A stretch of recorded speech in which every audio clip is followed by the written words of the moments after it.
Okay, so welcome everybody. I am enormously excited about what we are about to embark upon.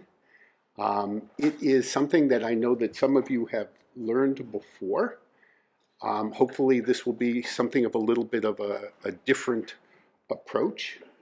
The study of aggaditah, which we will get into, is usually not taught in yeshivot. We get to it and we say, okay, let's skip it.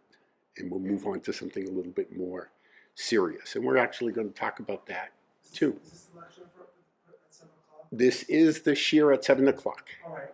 Welcome, welcome, welcome. So let me not get ahead of myself, except to say that afterwards we are going to have a siyum on the Chovot HaLevavot. We have refreshments. It is a massive accomplishment. Okay, but we will get to that. All right, so unfortunately, we have to continue to begin as we normally do, that we hope that the zchut of our learning and our tefillot will hurry the return of those people who are captives who were murdered, so that they can come back and have a proper burial here. To the cholim and the pitzuim, our brave soldiers who were injured, for the safety of our chayalim, even though they have stepped down, they are still in danger, and really for the safety of Achenu B'nai Israel, who are endangered all over the world, and different places keep coming up. So we hope that our learning goes to their zchut. Okay, so here I want a show of hands. How many people here have ever attended a shiur? Any shiur? Okay. So at the end of a shiur, somebody jumps up and recites the last Mishnah in Makot. They say, Reb Chananya ben Akashi Omer Ratzah Kodesh Baruch Hu L'Zakos Es Yisrael Lefichach Hirba Lehem Torah U'Mitzvos Shene'emar Hashem Chafetz Leman Sidko Yagdil Torah V'Yadir. And what is the next word after that? Kaddish, right? And everybody jumps up and says Kaddish. It means that Reb Chananya ben Akashia says that the Kadosh Baruch Hu sought to confer merit on the Jewish people, right? He wanted to make Torah great and glorious by means of the proliferation of mitzvot, and therefore he gave us the Torah. Now, why is that? Why is it that if you sat through a shiur, a halacha shiur, not so long ago actually, I sat through a halacha shiur by Reb Usher Weiss, who is just a massive Talmid Chacham. He stood and he talked for 2 hours with no notes, no svarim, just off the cuff. When he was done, you could not say Rabbanan Kodesh. You can only say Rabbanan Kodesh if you say Reb Chananya ben Akashia Omer. Very bizarre. Now, the reason is, and it's quoted in Rashi, but it's quoted in many other places, that it is customary to conclude a shiur or Dvar Torah with words of aggaditah that inspire the heart, right? And that make you want to praise the Kadosh Baruch Hu, which is what Kaddish is. Now they chose this particular Mishnah, which is aggaditah, it's not a halachic Mishnah, because it serves to prove that our ultimate purpose, the ultimate purpose of our existence, is to do mitzvot and to learn Torah. So the Sifri, right, which is a medrash, on Parshat Akev says the following. It says, this is source 2, it says, Dorshei Reshumot Omrim, those who are interested in learning the secret meanings of Torah, Ritzoncha shetakir et mi she'amar v'haya olam. If you really want to understand and get close to the Borei Olam, to the Kadosh Baruch Hu, Shemitoch kach atam akir et HaKadosh Baruch Hu, because through the learning of aggaditah, it says limod aggaditah, I skipped that. You must learn aggaditah. And if you do, you will be able to get close to the Kodesh Baruch Hu and to cleave to his name. So that begs the question, why is it not taught in the shiur? Okay, so we'll get to it in just a minute, okay? Because I have an opinion, and I will give you both sides of the opinion of the thing. So there's an interesting aggaditah if you look at source 3, and I'm going to define what aggaditah is, okay? That's found in Masechet Sota, for those who were in the Gemara Shiur and Sota. It's a conversation between Rabbi Abahu and Rabbi Chia bar Abba. So one, Rabbi Abahu, was an expert in giving shiurim in aggaditah. Okay? He and Rabbi Abahu showed up in town, they set up shop, and they each gave shiurim. One in aggaditah, one in halacha. Now, Rabbi Chia bar Abba was as proficient in halacha as Rabbi Abahu was in aggaditah. In the end, very few people showed up to Rabbi Abahu, and showed up to Rabbi Chia bar Abba for the halacha shiur, and the shiur for Rabbi Abahu was mobbed. So obviously, Rabbi Chia bar Abba felt bad, right? You come, you set up, you're going to make a shiur, and very few people show up, and you see your friend, and it is just mobbed.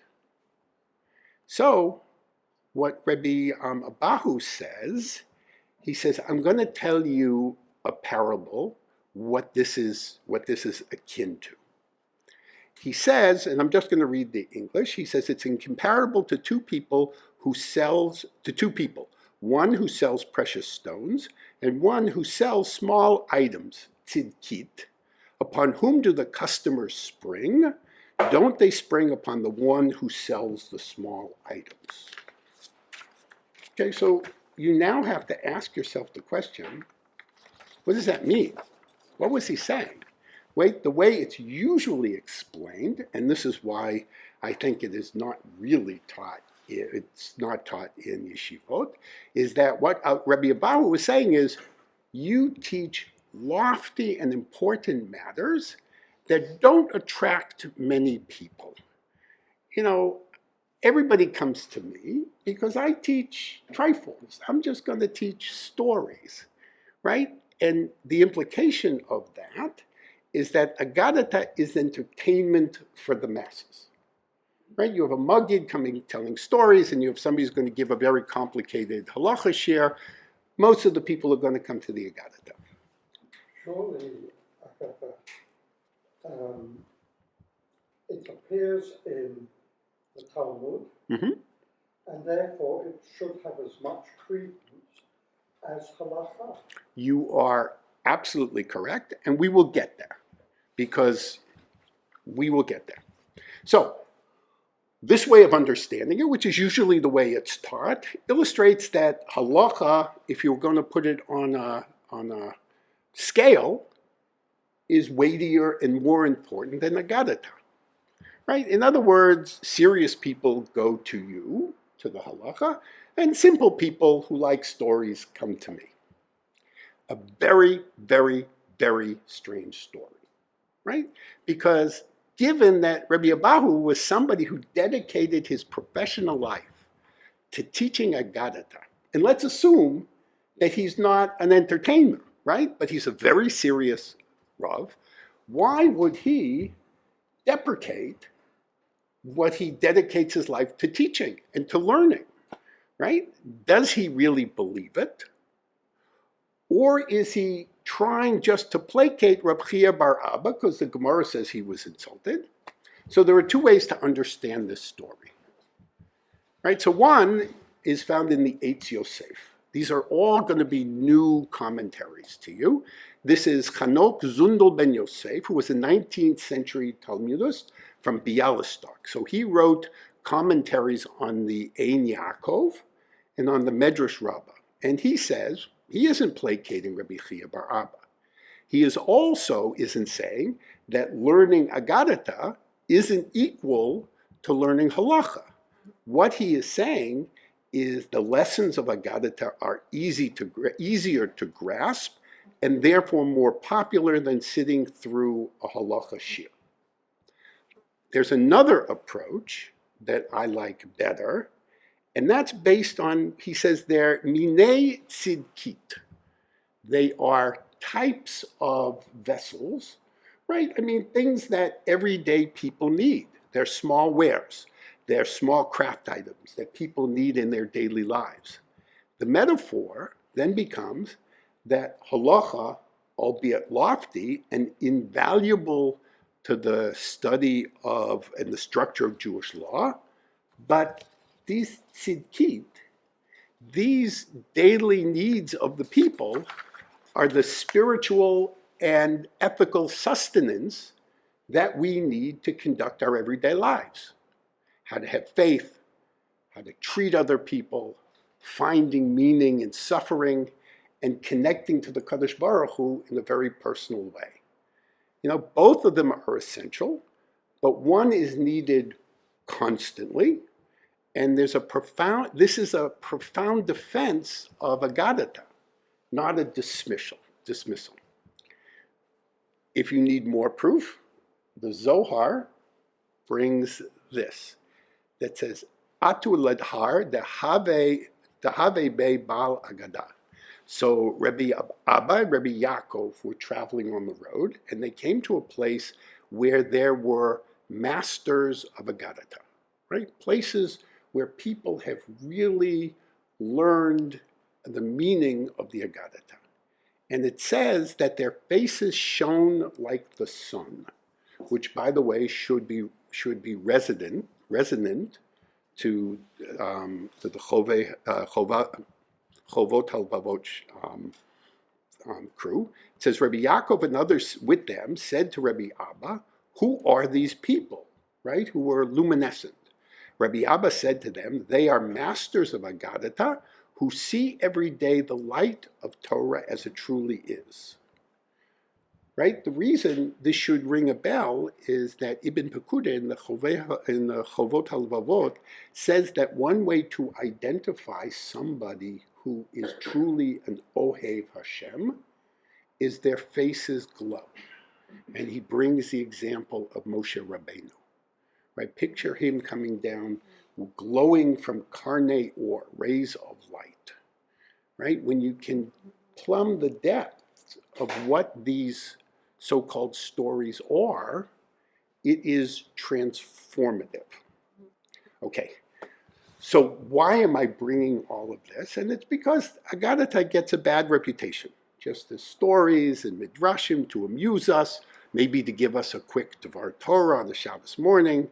We hear all the time, oh, that's just a midrash, right? Which means don't take it very seriously. It's not really all that important. So let me just take a few moments and talk about what is this aggaditah part of the Gemara. So the Gemara, for Daf Yomi fans, has how many dapim? Off the hands, 2,711. And since each daf has two sides, that means there are 5,422 amudim or pages. Right? You all understand I had to look that up because I am not competent enough to do that math in my head. That is clear. And in general, the content is broadly divided into halachic discussions and non-halachic discussions. And in these non-halachic discussions, they include stories, legends, parables, histories, commentaries that seek to illuminate biblical passages. These narratives often go beyond just a literal interpretation, using allegory, metaphor, symbolic language to convey theological concepts, ethical principles, and human experiences. One of the things that we're going to see today is it also brings folk sayings of the Jewish community of 2,000 years ago, trying to figure out what exactly we were saying in terms of proverbs, etc. So why include this in the Gemara? Right? Chazal were not non-serious people. These were things, and understand that the Gemara was developed over a period of 400 years. Right? That means that leading rabbis for 7 generations pored over the text of all the different Masechtot and decided what should be kept in and what should be left out. And all of the aggaditah, they decided should be in. Now there's another incentive not to include it, and that's that there were no printing presses, no word processors. Everything had to be written by hand. If it wasn't serious and they didn't want us to learn it, they would have left it out. They would have said, really, you want me to copy this? This story is so important, I need to. And the answer is yeah. And despite this, right, these incentives, they kept it in. And we are setting out on a journey to unlock the secrets of the world. The secrets of the world are embedded in the aggaditah. And Chazal has set this forth as a challenge, right? And we are doing it using a sefer called the Ein Ya'akov. The Ein Ya'akov means the well or the spring of Yaakov. Okay. So just as we have said that the Talmud was divided into 2 different but complementary types of learning, halacha and aggaditah, somewhere between 1050 and 1090, there was an individual living in Fez, a rabbi, great rabbi by the name of Yitzchak ben Yaakov El-Fassi. He was the teacher of the Rambam. He's also known as the El-Fassi or the Rif. You might have heard that name, right? He decided that the primacy of the Gemara was halacha. So he redacted the entire Gemara to reflect only halachic aspects in the sefer that he called, appropriately enough, Sefer Halachot, and it is usually in the back of every edition of every Masechet. So he not only focused on the halacha and took everything else out, he condensed the extensive discussions into a concise compilation of what the maskana is. What is the halacha that the Gemara is going to tell us? Now, you know that there's a lot of discussion in the Gemara. It's not always clear where it comes out. So he wrote this compendium, and he said, here's the halacha for all these things. And based on that, 2 works were created. One is the Mishnah Torah, right? The Rambam's compilation of the halacha. And based on the Rif, the Rambam, and the Tur, Rabbi Yosef Karo, not so far from here in Tzfat, wrote the Shulchan Aruch. Okay? And for our discussion, his sefer systematically eliminated all non-legal discussions, legend, aggaditah material, only focused on halacha. So around 1445, in Spain, a rabbi by the name of Yaakov ben Shlomo ibn Chaviv, he decided that he wanted to do the opposite. He wanted to create a compendium of all of the aggaditah in the Gemara, right? Excluding all non-aggadic work, meaning anything that the Rif was interested in, Ibn Chaviv was not interested in. And while he never said he wanted it to be the mirror image of the Rif, that's in the end what he created. One is a Talmudic text that's 100% focused on halacha, and one is a Talmudic text that's 100% focused on the other part, right? With the expulsion of the Jews from Spain in 1492, which most of you have heard about, right? It was in all the papers, and even YouTube carried it, I believe, at the time. Rav Yaakov left Spain, and he settled in Greece, in the city of Salonika, which was under the Turks at the time. So when he arrived there, and he was already at an advanced age, he became friendly with two local gvirim, two local scholars from the Benvenisti family, who sponsored him and said, I want to support your desire to create this thing called the Ein Ya'akov. And in that, he put in from the Mishnah, from the Bavli, from the Yerushalmi, and he put it together with the commentaries of Rashi, Tosfot, and he also created his own commentary, which is called HaKotev, which is the author, which we will be looking at. So, in his introduction to his Sefer, he said that he didn't want to gather all of the aggaditah, but he wanted to systematically put the aggaditah into categories, he said 12 categories, to illuminate how certain ideas and midot are expressed in the aggaditah. And in fact, he called it the Ein Ya'akov, named after not himself, which was Yaakov ibn Chaviv, but after Yaakov Avinu. And the spring is the bracha that he gave to his 12 sons. Or you can believe that he named it after himself, Ein Ya'akov. I'm just saying what he wrote and what you might think. So he had planned to create an index, and in the index, by these 12 categories, to put all of the aggaditah that he thought was appropriate. However, being of advanced age, he passed away before he did that, and we have no idea what these 12 categories were.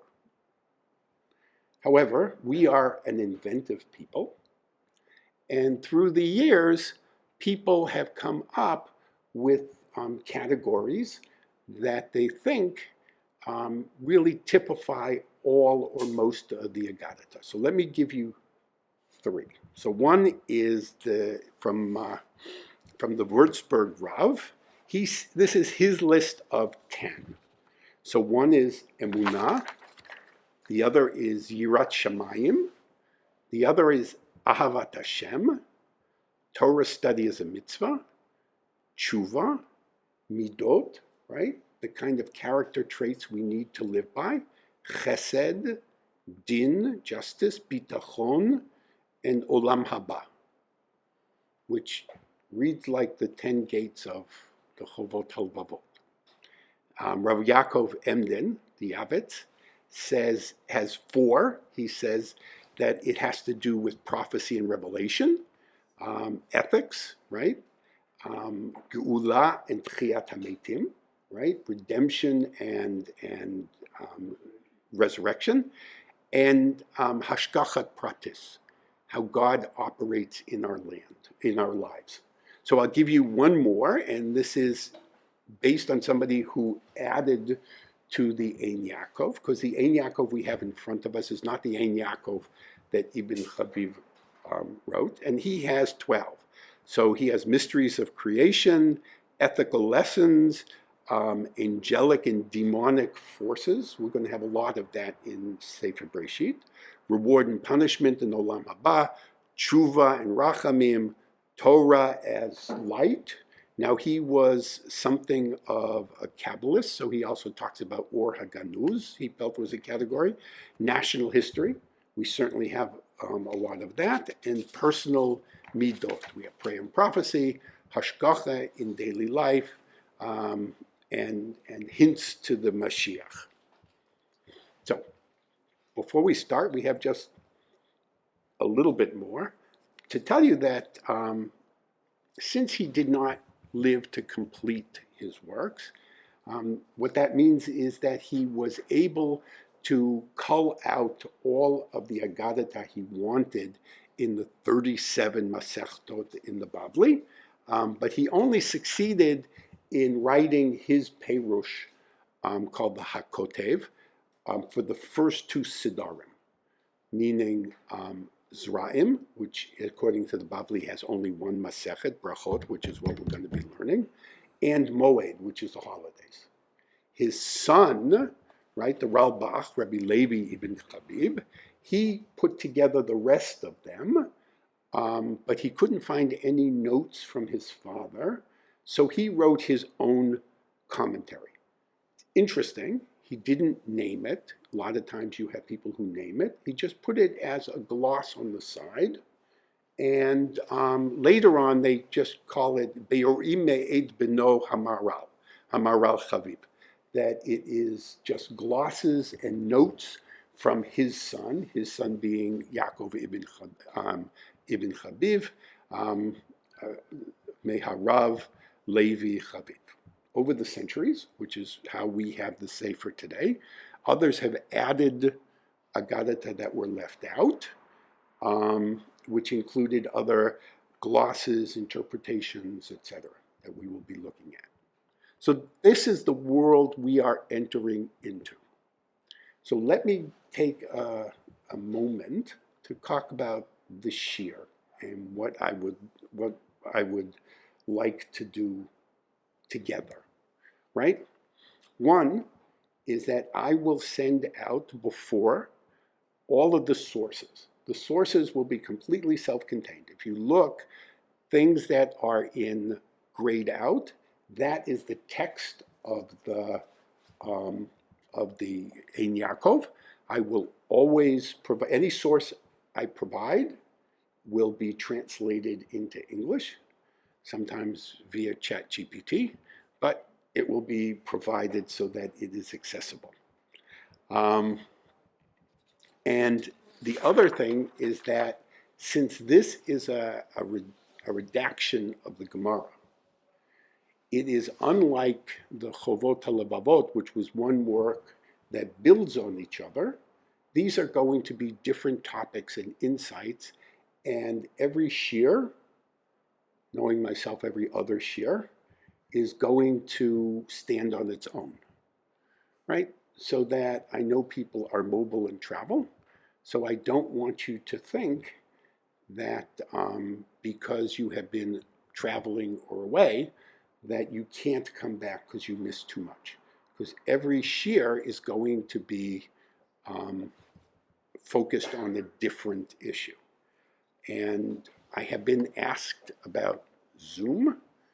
I don't think I want to do Zoom, but what I am doing is I am recording the shiur, and I promise you I will put it up. I will also promise you I will not edit it. I don't have the time, so it's going to be, like I said before, you're going to have to suffer through like everybody else who's sitting here. Okay, so let's start. Since the first Masechet in the Gemara is Masechet Berachot, that's where we're going to start too, right? Now this part that we're going to do today was actually not part of Ibn Chabib's Sefer. It was added later, and I think it was added for really two reasons, and the reasons we'll get to it, okay? Now this is talking about saying the Shema at night. It is the first Mishnah in the whole compendium of the Mishnah. I am sure it is very, very familiar with you. You're familiar with it.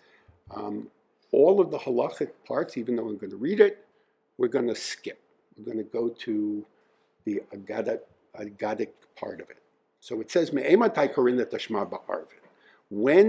This is source 5. When do you read the Shema at night? From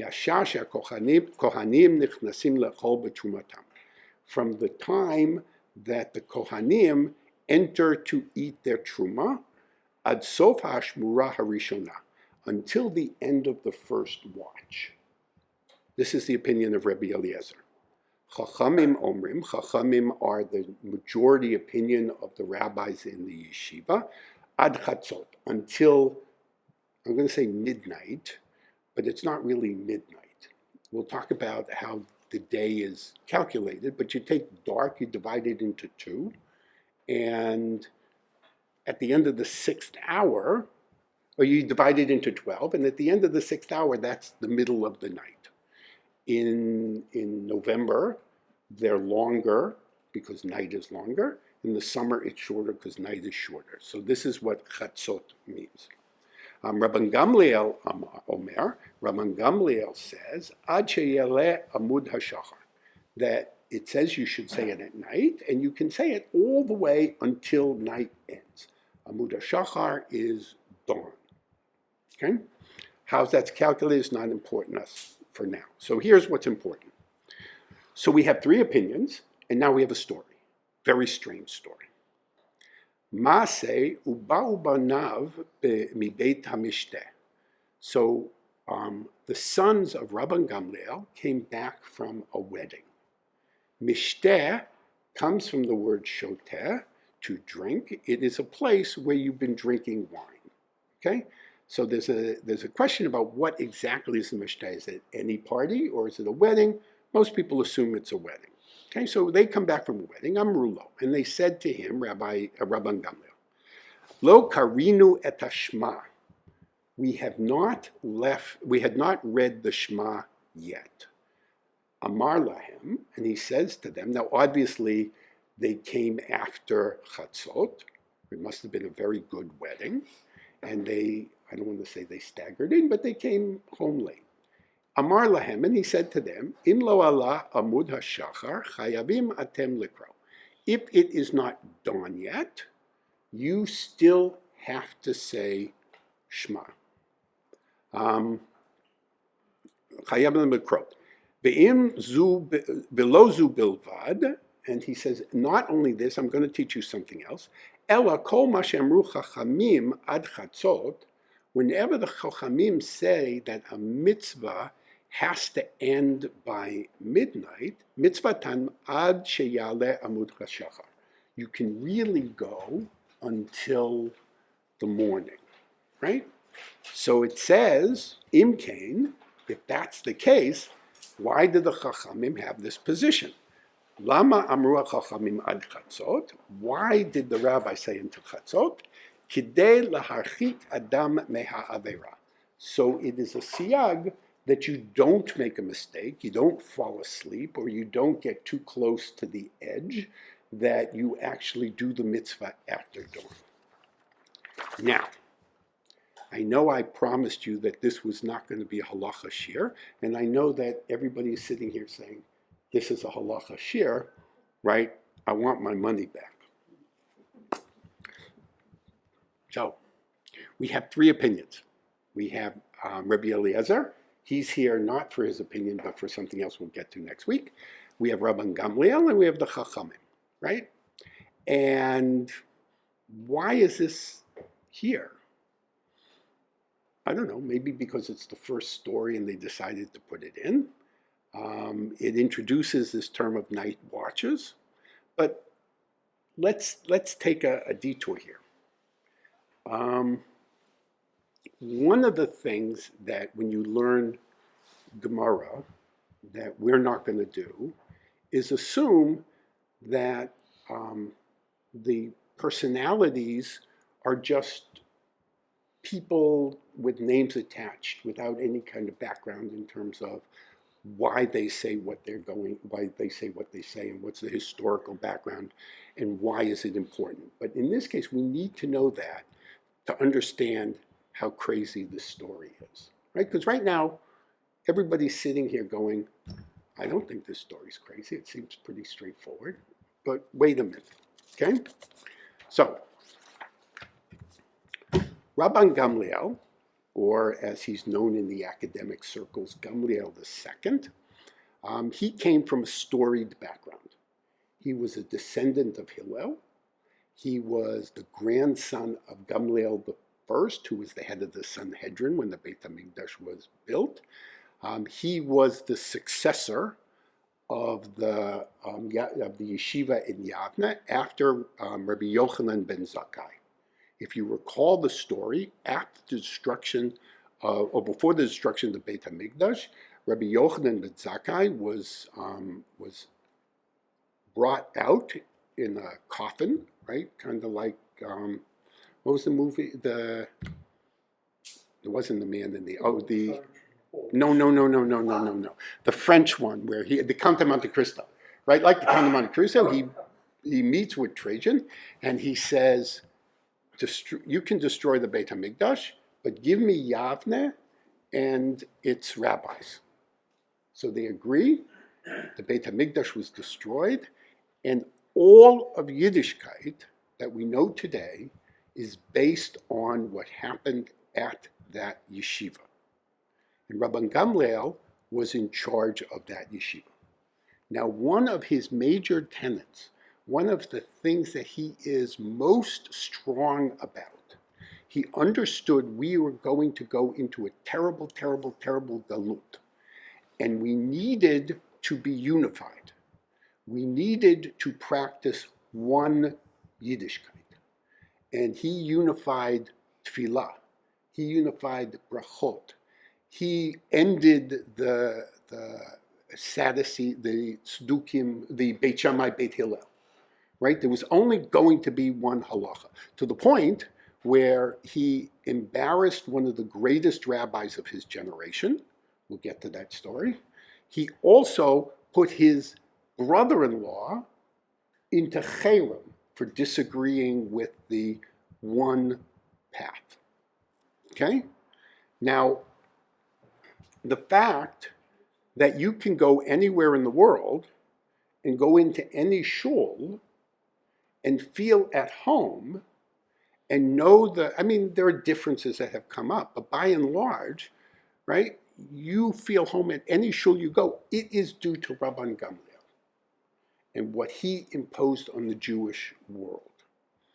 So, here's a very strange story. His sons come home from a wedding late, after midnight. That's not so strange. And they ask their father, what's the halacha about reciting the Shema after midnight? First question, how is it possible that his sons don't know the halacha?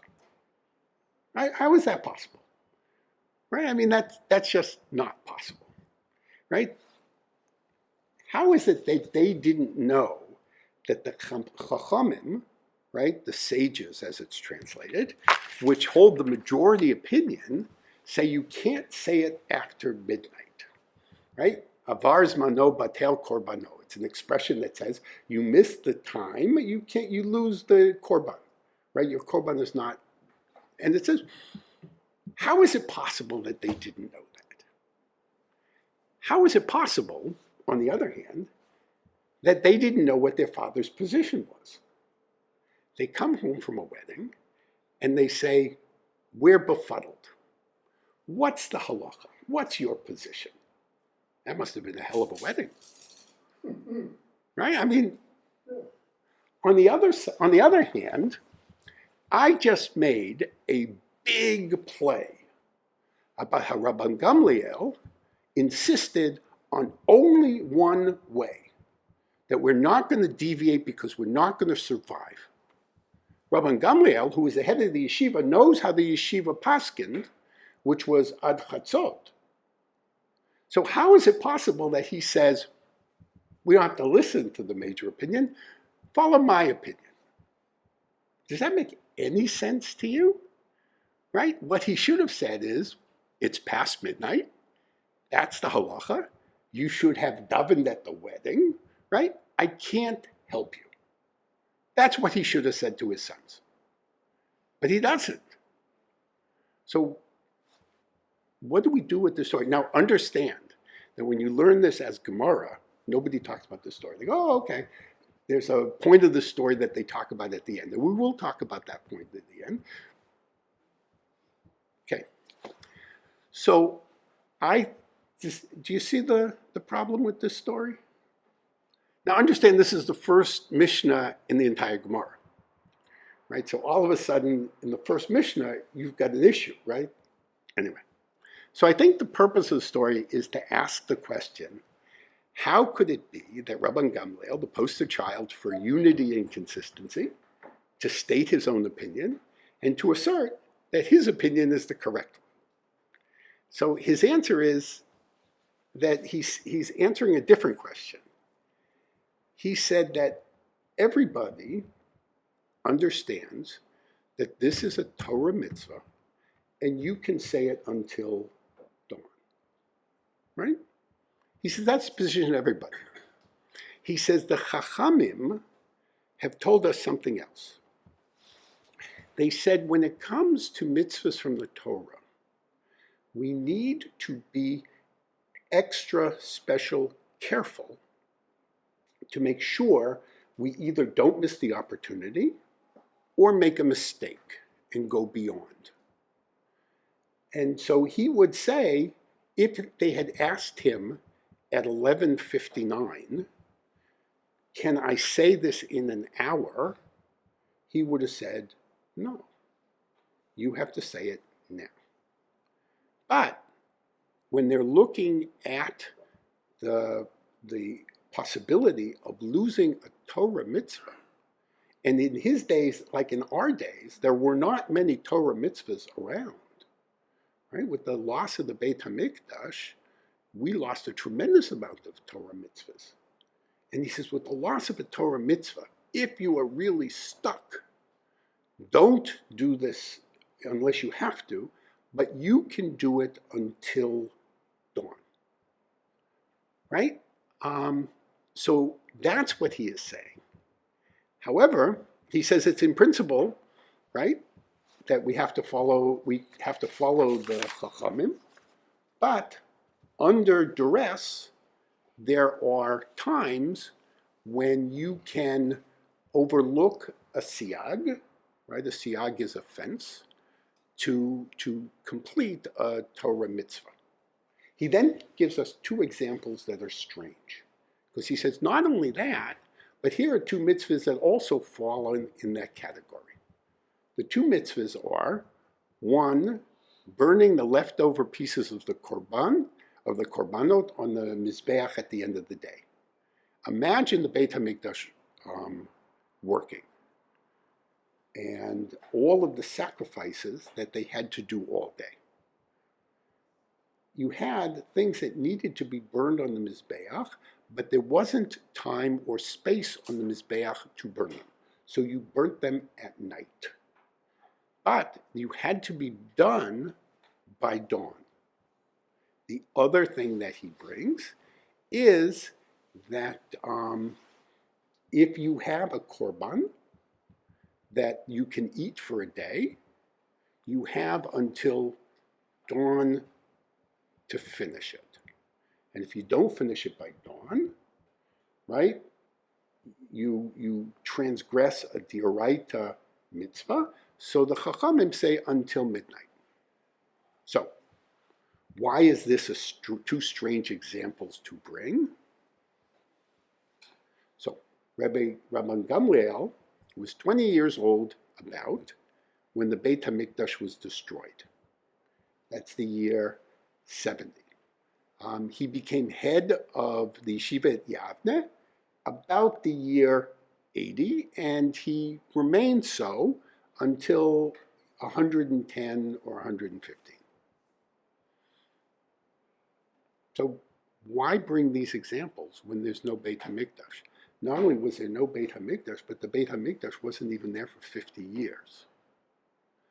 Another thing that you need to know about Rabban Gamliel is everybody at that time, our time too, was really waiting for reinstatement of the Beit HaMikdash. When you stop performing in the Beit HaMikdash, you forget. Right?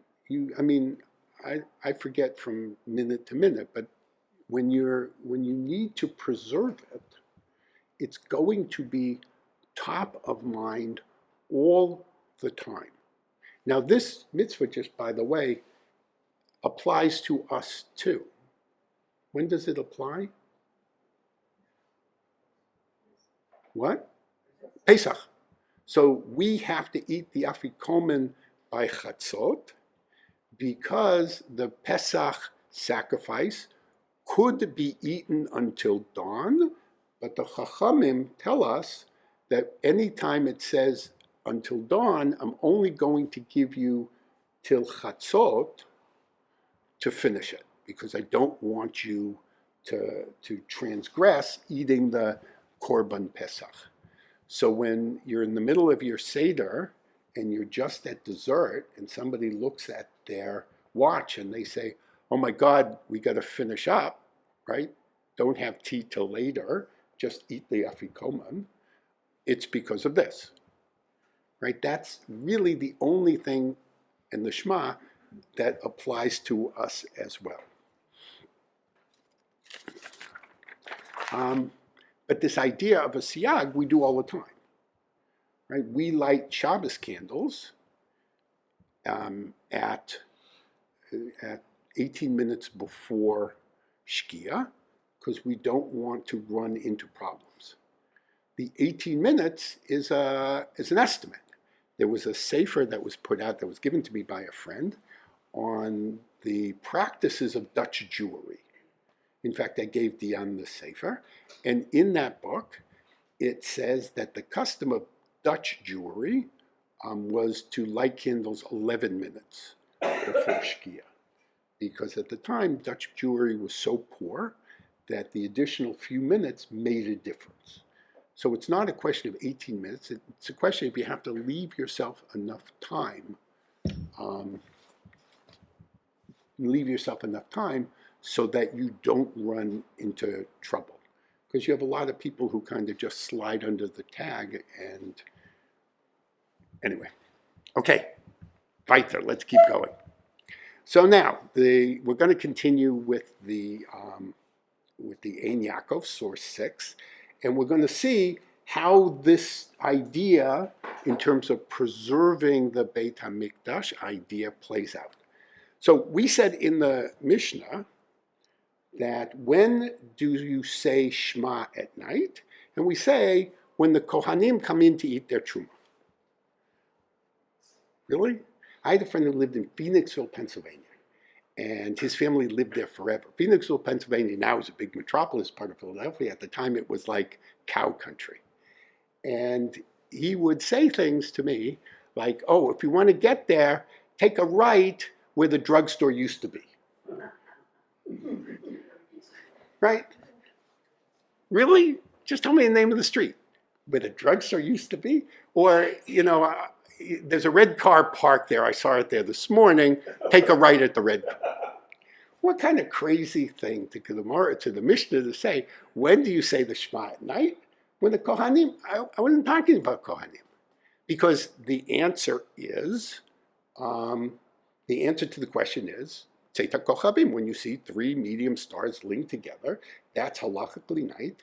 That's when you can start saying Shema at night. So why do I need to do this kind of dance? And it says that the reason is because of what we said before. At the time when he was living, there was no more truma. The people still had to take it, but they didn't give it to the Kohanim. The reason they didn't give it to the Kohanim is because there was no way to bring sacrifices, which is part of the Tahara process, and there was no way to get to become tahor because of there was no para aduma. And in the Mishnah later on, they proclaimed that all of anybody living in Eretz Yisrael is assumed to be tamei mate, have come in contact with a dead body or at a funeral or whatever, and therefore they can't eat truma. So there were no Kohanim going into the mikvah, coming out and eating their truma. But it's 50 years after the Beit HaMikdash, and people are going to start forgetting. I'll give you one more example in terms of why we do things that don't make any sense for Rabban Gamliel. before we eat bread, what do we do? Before we say motzi, but before that. Okay, why? Why?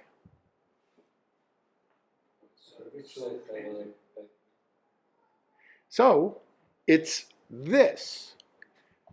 When you eat chulin, which is any other kind of food, right? Not kodshim, which is sacrifices, there's no reason in the world that you need to wash your hands. The only people who need to wash their hands are kohanim before they eat truma or other kodshim. So the rabbi said, okay, we're going to instate that the kohanim need to continue the process of washing their hands before eating bread. And that failed miserably because the kohanim were embarrassed. You're sitting at your meal, you said kiddush, and all of a sudden the kohanim have to get up and wash their hands for motzi. So the rabbi said, I tell you what, everybody is going to wash their hands before motzi, and it will be zecher, so that when the Beit HaMikdash is reestablished and truma is back in effect, we will remember that the kohanim need to wash their hands. Right? That's the same idea in terms of trying to remember and hold on to the practices in the Beit HaMikdash. Okay, so I think we will stop here for today.